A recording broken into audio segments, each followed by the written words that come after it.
Friday, body language.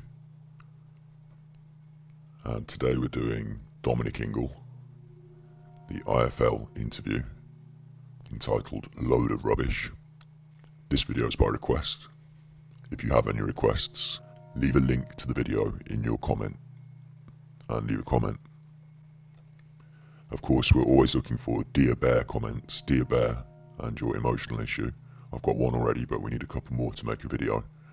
So, Dear Bear, and then your problem. So let's get on with this. Let's look at Dominic Ingle. First, a little bit of the introduction of the interview, just for baseline context. But of course, this isn't a baseline of Dominic's behaviour. The spotlight is already on him. He's already thinking about these difficult questions that he's going to be answering in the back of his mind. And this is the week of a fight. He's out in America with a different boxer, Kid Galahad, who's fighting, and he's in combative mode, you know. He's in fight mode already. IFL TV in association with MTK Global. We're in Boston. It's about 5 o'clock here. All weighed in for Kid Galahad. All weighed in. It's been good. Yeah, rock and roll for tomorrow night against all ready to go. Tucker Khan Clary. And you can already notice that the stress, the chewing gum, sort of stiff body language. Certainly not a friendly attitude, is it? It's not, you know, you're certainly not a friendly approach to the start of this interview, even though he's talking to somebody who he considers to be a friend, I imagine. What kind of fight are you expecting tomorrow, Dom? I know it's going to be a cagey fight. I think he's, you know, he's not a bad fighter, and he's a little bit younger than Barry, and you can never underestimate these kids. You know, it's his big chance, and you know, he's not really shown a lot in his fights, and he's not really boxed anybody fantastic, but. And that opening statement is a good example of somebody constructing things. Constructing. What kind of fight are you expecting tomorrow, Dom? I know it's going to be a cagey fight. I think he's, you know, he's not a bad fighter, and. There's a bit of distraction here at the start. I don't know what he's looking away and messing about at. And, he's a little bit younger than Barry, and you can never underestimate these kids. But here he's looking into the construction part of his mind. He's not remembering things. He's constructed them. He's looking over to his right. It's hard to see exactly the position of his eyes because of the angle of the interview, but you'll see it. It looks like he's looking out into space while he's thinking about this, and that's the construction part of his brain. It's, you know, it's his big chance, and he touches his eye here, and this is a signal of doubt. You see, because in this first instance, he's not telling a lie. He's describing his made-up ideas of what he thinks the opponent will be like, and there's some doubt that he's trying to quell. It's not quite covering his face. It's not a full face cover. It's not a hand over the mouth or touching the nose with the hand over the mouth, but this is a signal of doubt. You know, he's not really shown a lot in his fights, and he's not really boxed anybody fantastic, but he's got a lot of wins on his records. One little glitch where he's got stopped. See there, he's describing. He thinks he's not done that much good. He's looking out into his constructed, you know, he's making up a picture of what he thinks this opponent will be like. But when, after the face touching, he reveals the doubt, which is that he's got a lot of wins on his record. So let's just watch that again for baseline. You know, it's his big chance, and you know, he's not really shown a lot in his fights, and he's not really boxed anybody fantastic, but he's got a lot of wins on his records. One little glitch where he's got stopped. See that? So there is some doubt there. That's that face touching indicating the doubt. Now, this is not a statement of fact, is it? It's what's your opinion on the opponent. So he's able to construct that opinion. It's not a lie. But if you're asking him a factual question, you know, if you're asking him something that you were deciding, is this the truth or a lie? Then these signals would start to push you towards deceit. But that's not really an issue in this answer. There's no deceit here. He's just giving his story, his ideas that he's thinking up about the opponent, and then doubting himself. There's some insecurity there. Let's move on. And what I like about this interview is Coogan only gives that first question a minute's worth of camera time before moving on really quickly to what everyone wants to know about, and the subject that Dominic is prepared for. Yeah, the Billy Joe Saunders drugs issue. Been out of each other, make an easier fight for Barry. It has been somewhat of a stressful period of time for you and your camp, with obviously with whatever was going on with Billy Joe Saunders, and I've just got to stop that there immediately. You know what I'm like. I'll be stopping this a lot. I do like to try and give you a full viewing of the interview for some context without breaking it up all the time, and then to break it up. But I've got to keep breaking this one up. He does a lot of talking, as will I. Let's see how we go. It has been somewhat of a stressful period of time for you and your camp. So once he mentions a stressful time, whatever's being chewed gets swallowed, and that's a clear sign of anxiety. It has been somewhat of a stressful period of time for you and your camp. He even checks over out the way to see who's around, which is a bit of a shifty look, shifty glance. It's one of those trying to not be in the situation looks, you know. His brain is asking him to escape if possible. His natural impulse is asking him to escape if possible, to look for a means of escape, and then he settles down to face this head on instead.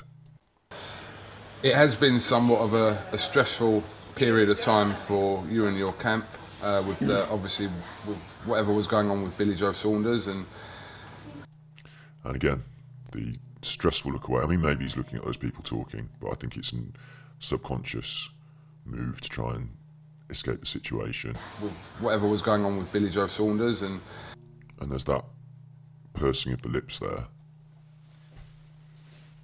Now, pursing of the lips like this is seen to be a bit of a confrontational move, you know, biting down on the gum shield maybe.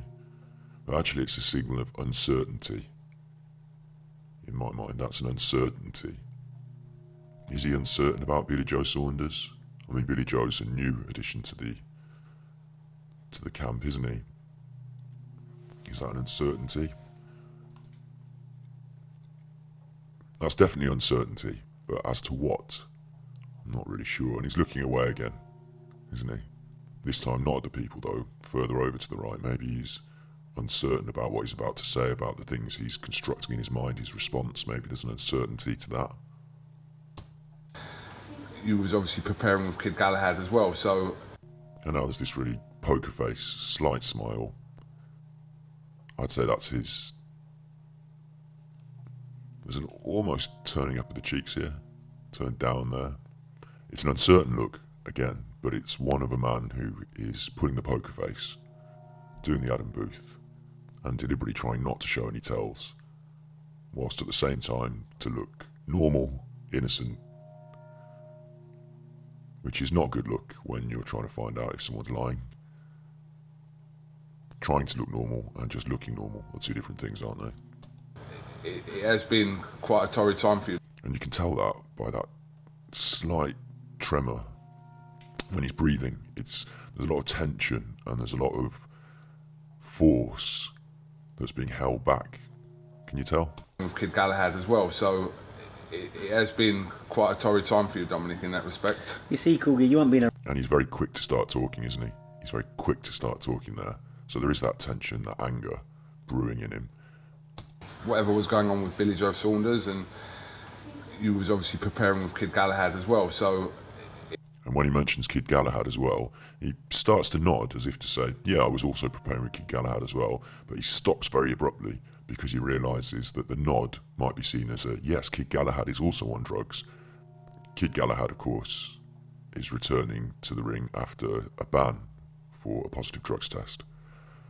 So there's more of that stilted, staid, deliberately rigid body language, and there's the brewing, confrontational response.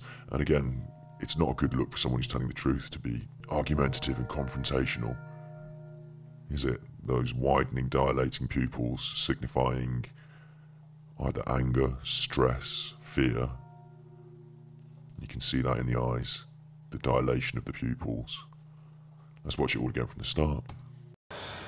It has been somewhat of a stressful period of time for you and your camp, with obviously with whatever was going on with Billy Joe Saunders, and you was obviously preparing with Kid Galahad as well, so It has been quite a torrid time for you, Dominic, in that respect. You see, Cougar, you haven't been around a long time, have you? See, you've been probably around the last 10 years. If you want to know what stressful times are, stressful time is when we trained Nazim Ahmed. That was stressful times. This don't even compare. I always like to say to people about boxing that... I'm just going to stop that there again while we take that little bit. It's very aggressive, confrontational. You see, you haven't been around, so you don't know what you're talking about. Quite a torrid time for you, Dominic, in that respect. You see, Cougar, you haven't been around a long time, have you? And when he starts to say it, he looks deeply into a constructed visual part of the brain. In that respect. You see, Cougar, you haven't been around a long time, have you? See, you've been probably around the last... And that's a face of almost contempt and disgust. And when someone's being deceitful and they have a strong ego, often a direct question that they don't want to answer can be turned back on the questioner as a sort of aggressive act to shut you down, so you don't even feel like asking any more questions. And you don't get your answer. You just feel like, shit, I'm not going to ask any more questions. It has been quite a torrid time for you, Dominic, in that respect. You see, Cougar, you haven't been around a long time, have you? See, you've been probably around the last 10 years. If you want to know what stressful times are, stressful times... And he does look down to his right here, to his feelings, his remembered feelings. Times or stressful time is when we trained Nazim Ahmed. That was stressful times. This don't even compare. So he is looking back and thinking about those feelings. He's probably thinking about his dad, because his dad trained. When he said we, he means his dad and him, doesn't he? Trained Nazim Ahmed, and the stress. If you don't know what stressful times are, they might not be Billy Joe Saunders getting caught for drugs. They might be your dad dying. You know, so there's this mix-up in his mind here with the presence of his father in his mind. His feelings of sadness and loss, stress. But he brings up this Nazim Ahmed thing, so again, it's this strange thing of you're being accused of, or you're being asked about Billy Joe Saunders and his recent failing of a drug test. You're being asked about Billy Joe Saunders, and you're saying, well, it's not about this, it's about when Naz was, you know, back then when was Naz on drugs? Is that what he's saying? Stressful time is when we trained Nazim Ahmed. That was stressful times. This don't even compare. I always like to say to people about boxing that the only certainty about boxing is the uncertainty of it all. And that's very telling, because he was uncertain in his words at the start, and he had a little time where he looked into his remembered feelings before he said it. Is this something his dad used to say that he's repeating now as he occupies the role his father used to occupy? I always like to say to people about boxing that the only certainty of... You see, he stutters those words. So it's something he rehearses in his mind and then finds difficult to say out loud. I think it's something his dad used to say, and so that's why he's stuttering over it, is this deep look into his remembered feelings, is this issue at the moment he feels is coming down and being stressful, and it's reminding him of his father in a lot of ways. The stress, you know, the negativity is making him think about how he's dealt with the loss of his father, but I think he wishes his dad was here to deal with this. Is this the first big issue he's had to navigate his way through without his father there for advice? I always like to say to people about boxing that the only certainty about boxing is the uncertainty of it all. So it's just standard, isn't it? Things happen in boxing. There's a little shoulder shrug here. There's a little shoulder shrug, and it's not both shoulders, it's just the one. This is an indicator of deceit. So it's just standard, isn't it? Things happen in boxing. Shaking of the head, the raise of the pitch of the tone. No, it's just standard, isn't it? Things happen in boxing. Things happen. Things happen. Steroids. Steroids are taken in boxing, aren't they? Drugs are used in sport. Shaking the head, it's just one of them things. Is that the way I'm reading this? It all. So it's just standard, isn't it? Things happen in boxing, you know, and a week later they're forgotten. Or is he thinking about other things that have happened in boxing, like Kid Galahad failing a drug test, and a week later, or, you know, some years later, it's forgotten? I don't know. But I think what's happening in his mind is he's saying, look, you know, I wish my dad was here to help me through this difficult one, but we've had difficult ones before, and today's news is tomorrow's chip paper, And of course he's got a stable of fighters. He doesn't just have one. So, you know, it's not really going to affect him in 6 months' time. Maybe. So it's just shaking it off, isn't it? And again, in a sort of bullying move, it's trying to discount everyone else's opinion. Like, you think this is quite important and quite a serious thing, but no, it's not, it's just nothing. Like, you've come to ask me a question about this, oh, I'm angry at you, and you should be, you know, you should think better of yourself for answering such a stupid question, because this is just nothing, and you're making a big deal out of nothing. You know, it sounds like that sort of attitude to me. So it's just standard, isn't it? Things happen in boxing, you know, and a week later they're forgotten. And you learn to deal with it. If you don't deal with it, you just fall to the curbside. A lot of stuttering there. You learn to deal with it, which is either an indication of deception, he can't get the words out because he doesn't believe in them, or it might be, again, this overhanging pressure of having to deal with the loss of his father and other things in life. And I think Dom would have relied on his father to help him deal with things. So he's in a bit of a tricky situation going forward, learning to deal with things. Forgotten. And you learn to deal with it. If you don't deal with it, you just fall to the curbside.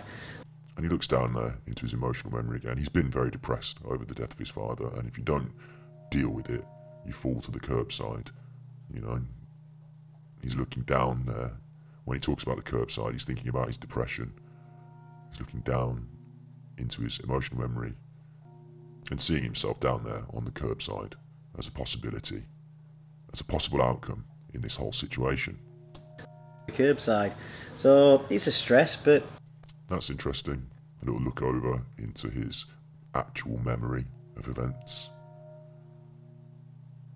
You know, he might just be looking at the window here or something like that, but I think that's a micro expression, a micro movement of the eye, allowing him to access his true memory of events, something that he doesn't want to stay in. Not his memory of how he feels or how he felt, but his memory of an actual event.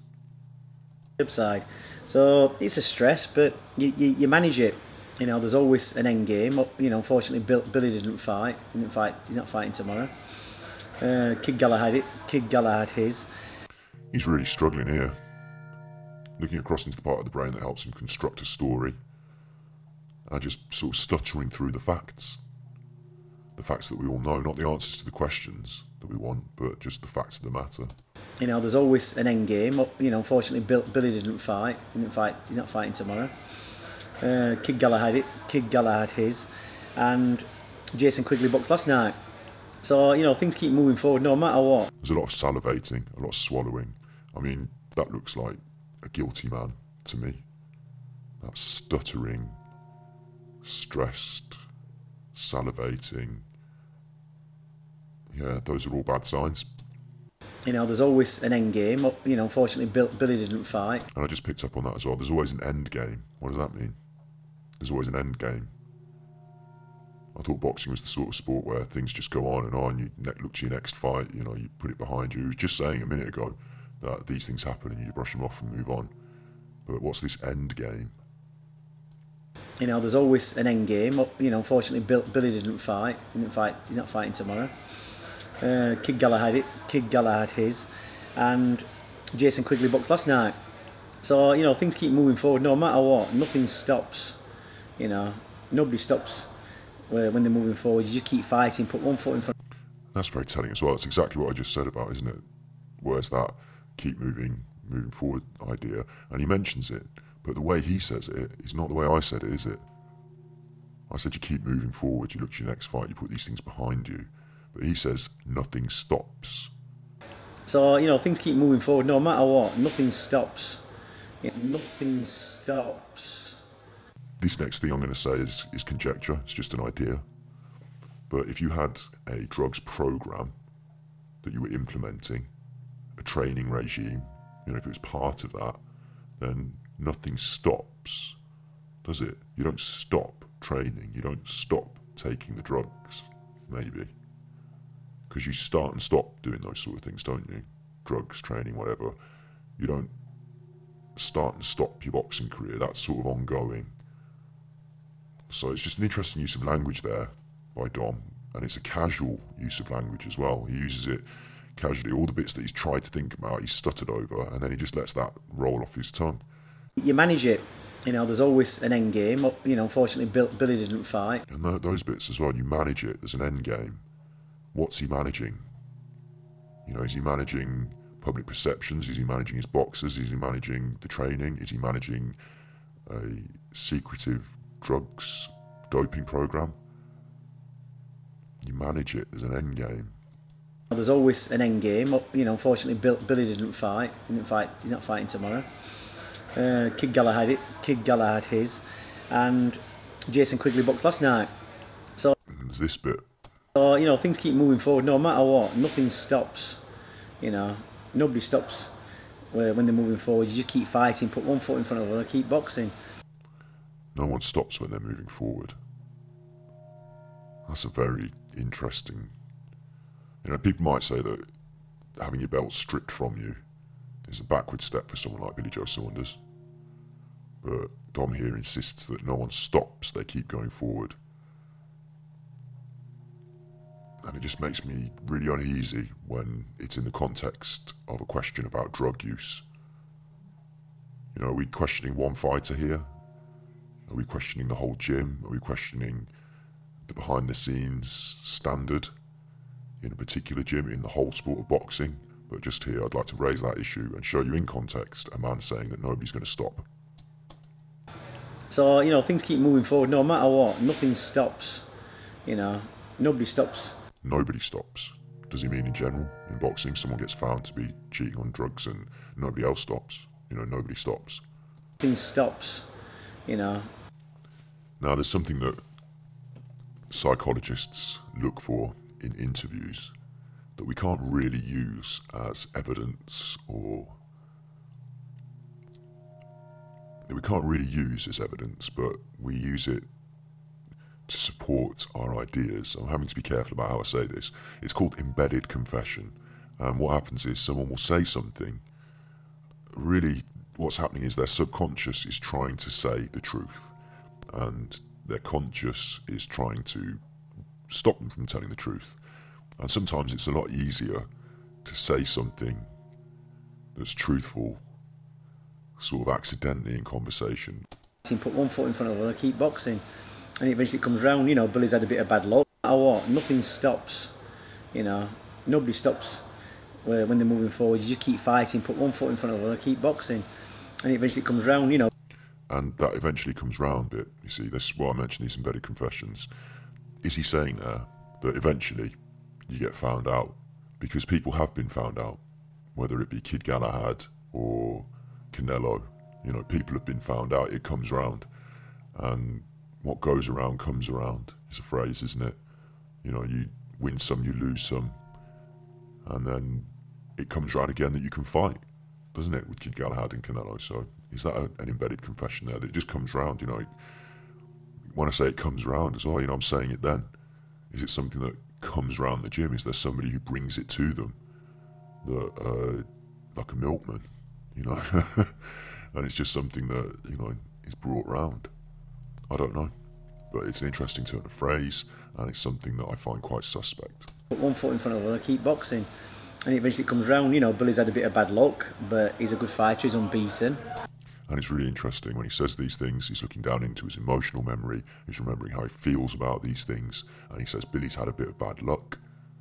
Now, does he mean bad luck to be testing positive for something that he didn't think he was taking? Which wouldn't sound like luck, that would sound like judgment. Or does he mean bad luck to have been caught where lots and lots of other boxers don't get caught? He's had a bit of bad luck, but he's a good fighter, he's unbeaten. And he'll come back again. What? And then he's just confident about that, he'll come back. You know, he doesn't even care. Dom is clearly not worried about this preventing him from fighting in the future. What can you actually say about the substance that he was tested positive for? It's from your side? Really. Okay, so he didn't swallow his gum earlier. He's still chewing it, and he's chewing it really hard when this direct question comes to him, isn't he? You know. But he's a good fighter, he's unbeaten. And he'll come back again. What can you actually say about the substance that... Looking down into his emotional memory here. Emotional memory, not...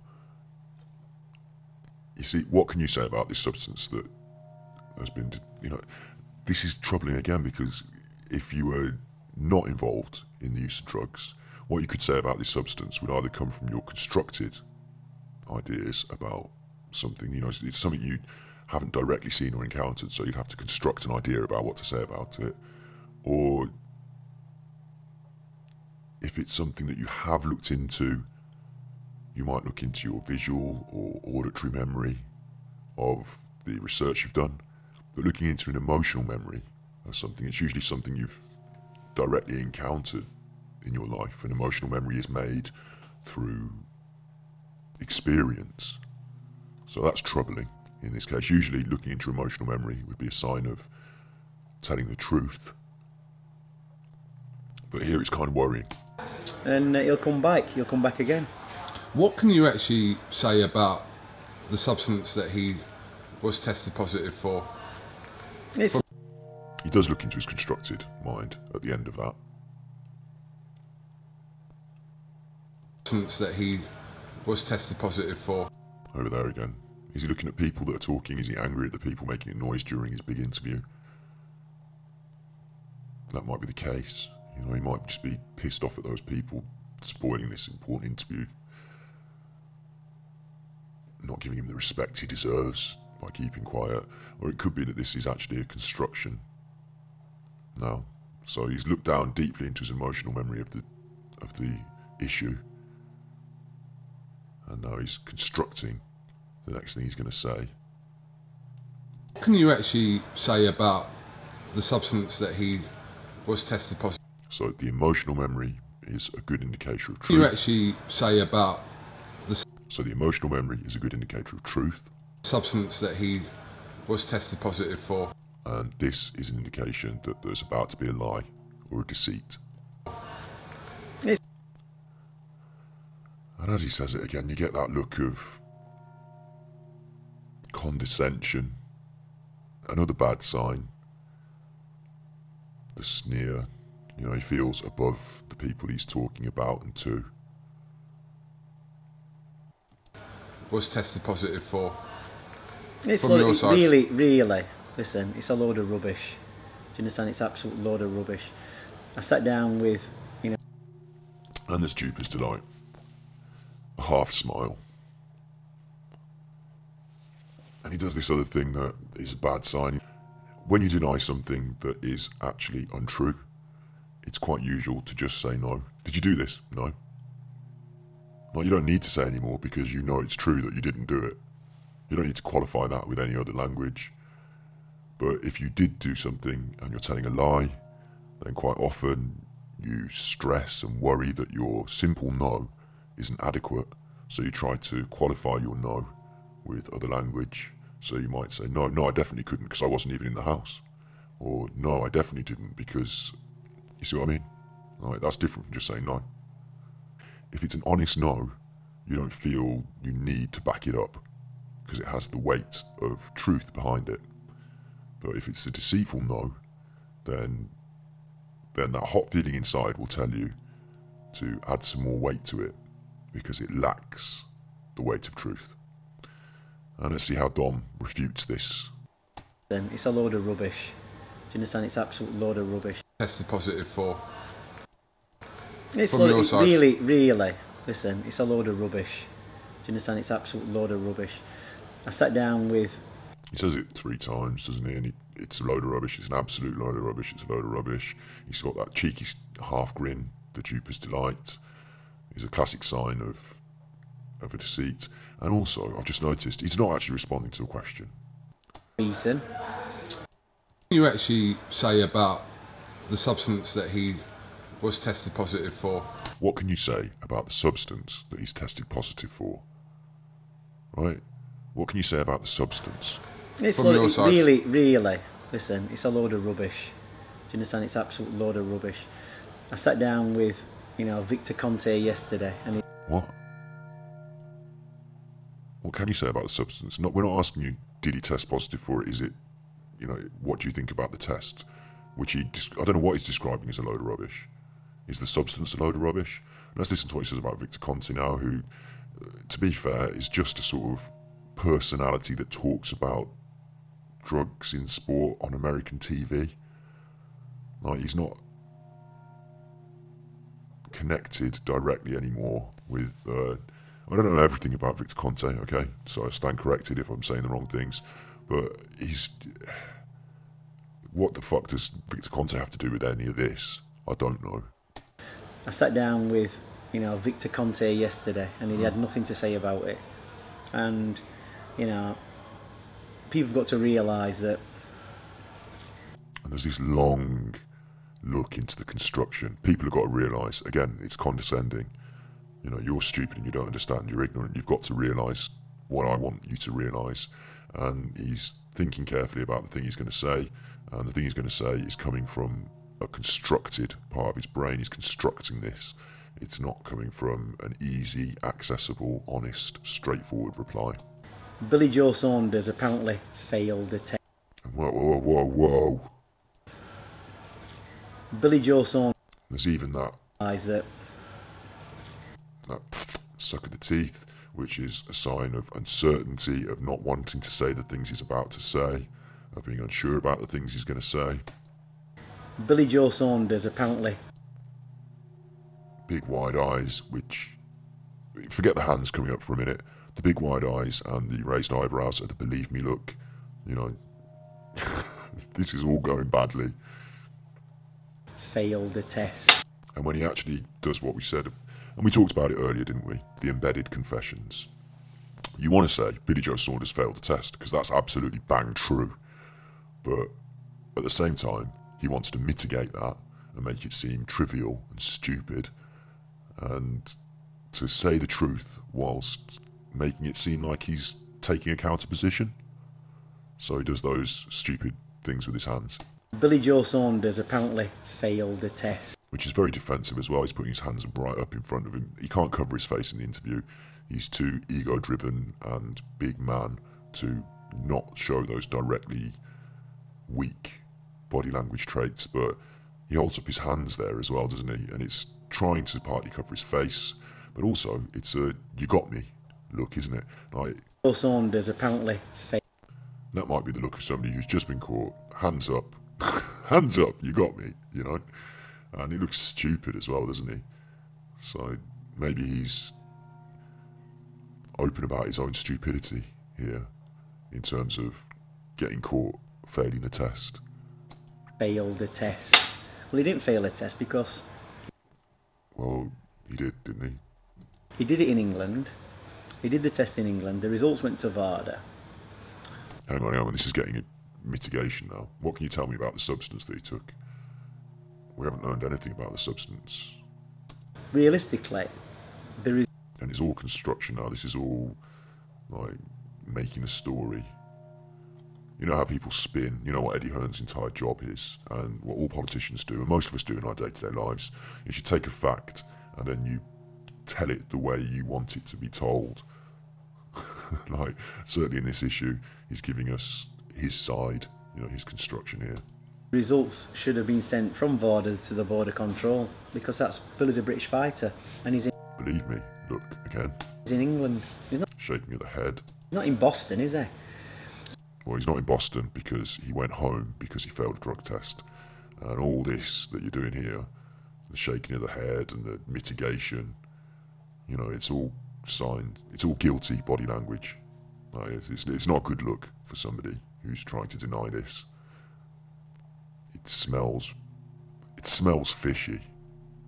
So if an American fighter came over to England and failed the test... And I'm not even going to get into this next bit about if now we're getting into a hypothetical situation that he's constructed that takes you away from the direct question.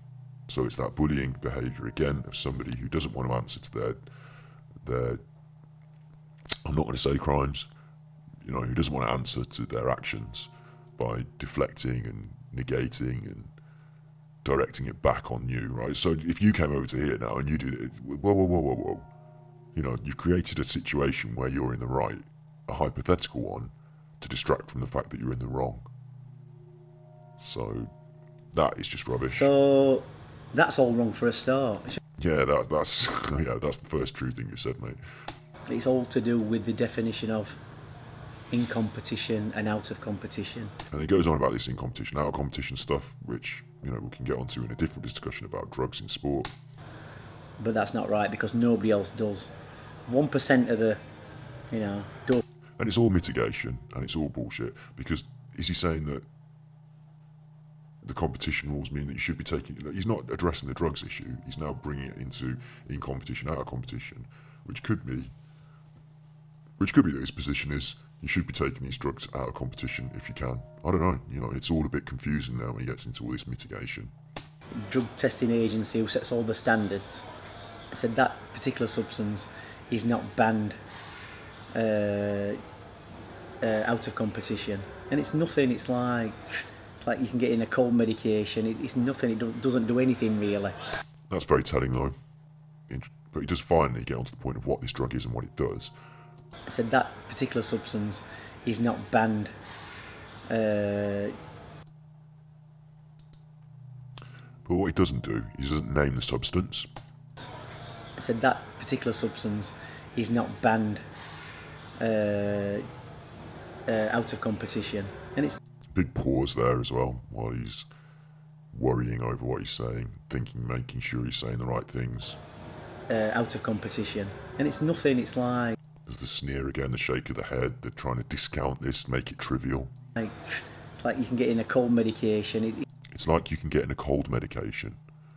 Now, how does he know that if he doesn't know what this substance is? If he's not expert on this substance, how does he know that? And if it was in a cold medication or nasal spray, as we've been told, why wouldn't he just say it's this direct thing in this direct... I mean, I'd hold up the nasal spray and I'd read it out on the back of the nasal spray. It's da-da-da-da-da-da, it's from this company, they put it in all the stuff, go and check it, it's in Boots. You know, but he doesn't do that. He's drawing a parallel with something that it could be like from his constructed, creative part of his brain. So he's making up a story about this that isn't what it actually is. It's what it could be. But it's not what it actually is. It's not the truth. He's not banned out of competition, and it's nothing. It's like you can get in a cold medication. It's nothing. It doesn't do anything really. That's like someone who got caught with some weed in their pocket and they said to the police, oh no, it's nothing, it's just a bit of herbal potpourri, and I just, you know, it's just such a guilty, weaselly way out of it. It's nothing really, it's like something you could get in a cold medication, but you didn't get it in a cold medication, you got it pure, and you know exactly what it is, and just go, oh, it's nothing really. It is something, isn't it? Otherwise, why would you be bothering to use it? Why would people use it as a performance enhancer? Now, I'm not that expert on this drug and what it does, but I'm led to believe it does a little more for the boxer than nothing in the way that Dominic tries to discount it here. Out of competition, and it's nothing. It's like you can get in a cold medication. It's nothing. It doesn't do anything really. A lot of fidgeting while he says that as well. His body's not singing with him here. It's fidgeting and fighting him. So Victor Conte did a video and he said that it was, his words, tenfold more powerful than what... Oh, this is why Victor Conte's involved, because he made a video, so it's all this soap opera bullshit. But again, this is very stressful for our man. What Canelo was that just shows you, doesn't it? He won't even let Coogan finish his sentence. He's already got this lined up, hasn't he? Because he mentioned Victor Conte earlier. So he's got his answer lined up. He's digging around in his mouth here while he's chewing to cogitate and assemble that answer, and staring directly in a confrontational, almost angry, like, how dare you ask me this question? I thought, you know, you're trying to stitch me up here, Coogan, or what? More powerful than... You know, he's trying to... Again, it's this almost bullying attitude of, I'm going to stand here and stare... Well, he's not standing here, he's sitting, but I'm going to stare you right in the eyes and see if you've got the balls to ask the question. And, you know, maybe 50% of interviews, that just shuts that down. You've got to be powerful enough to be combative with Dom, and he makes it into a confrontation, doesn't he? And what Canelo was that just shows you, doesn't it, that he's ignorant. And he's looking again into this construction. So it's not. It would be much more pleasant and trustworthy to see him looking into his memory here rather than construction. But he's just ruining his credibility because he knows 100% that's not true. He knows 100% that's not true. Well, Dom seems to think that he knows 100% that's not true, because Dom seems to feel he is some sort of authority over Victor Conte when it comes to drugs in sport.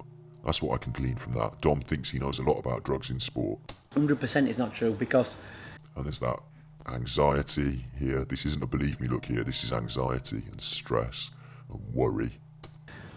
Clenbuterol, what Canelo took, and he's now degenerating in his grammatical form. Clenbuterol, what Canelo took should be that Canelo took.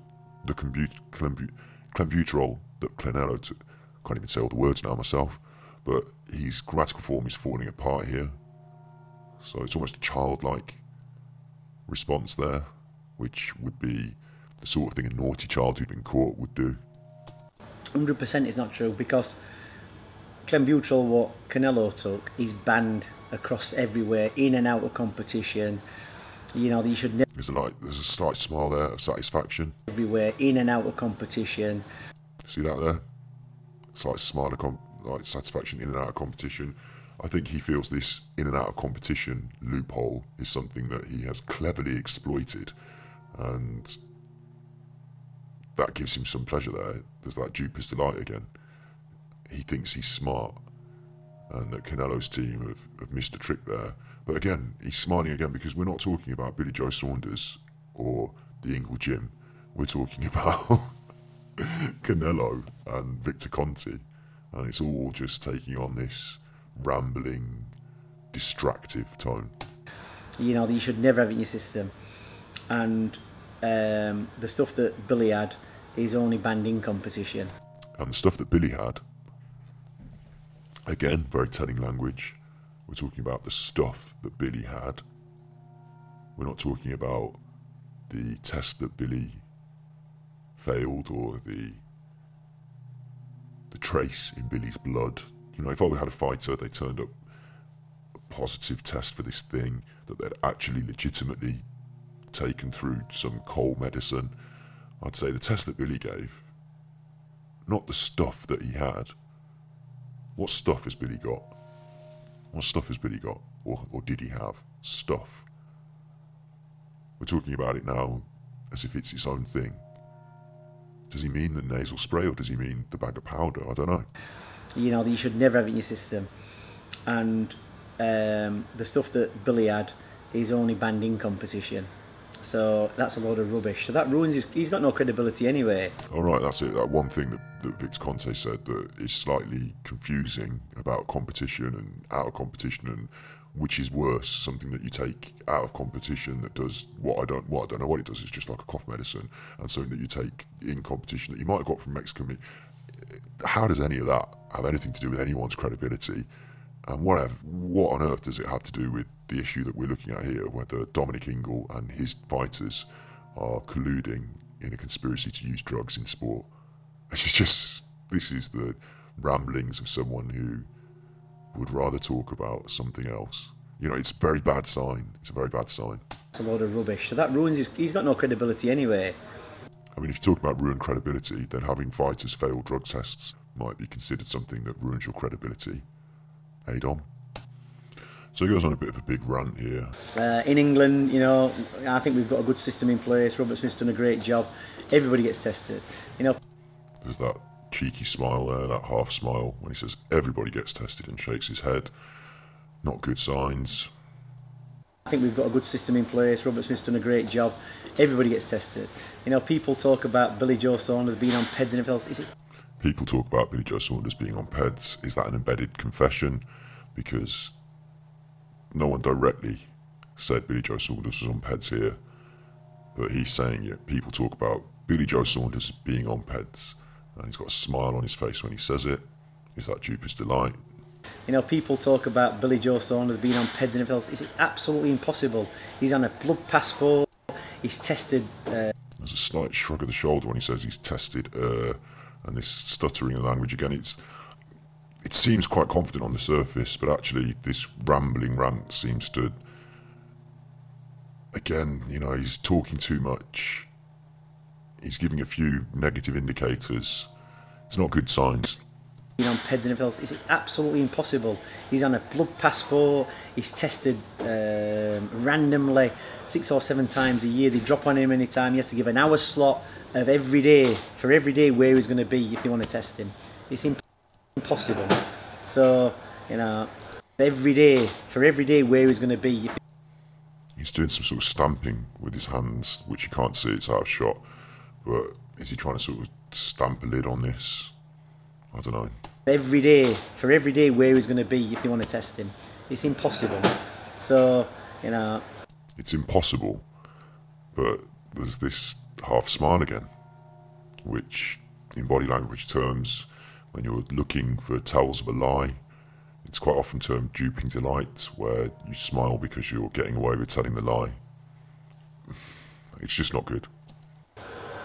He's done the VADA testing, and at the same time as doing the VADA testing, he was doing the UCAD testing, and maybe within days of each other. And UCAD have got no issue with his samples, and that's what you've got to look at. Oh, that's what you've got to look at. Again, it's not. Again, it's verbal language, it's statements that I'm drawing on here, but it's this misdirection. That's what you've got to look at. You asked about this, but I'm going to tell you about that. You know. So. The original statement from Frank Warren said that this came... Lots of chewing after that. Came from a nasal spray. Big deep breath as well. Very agitated, very anxious. And Dom is looking at Coogan. I wonder if here the chewing is signs of his brain activity, like this cogitation, chewing it all over. He said a lot of stuff there. And is he looking at Coogan to see whether Coogan believes it? You know, is he looking for some sort of positive feedback from Coogan? Nasal drops, actually. Nasal drops. The original statement from Frank Warren said that this came from a nasal spray. Actually, I think he's looking to see if it'll stop when he realises that Coogan's going to delve even deeper. You know, because he was trying to put a lid on it with that big statement that he's just made. He thought that was the last thing he's going to have to say on it, maybe. And he's going to have to continue. So. The original statement from Frank Warren said that this came from such agitation, you can see it in the top of his head with the chewing. A nasal spray. Nasal drops, actually. Nasal drops. Yeah. So that... Yeah. drops. Yeah.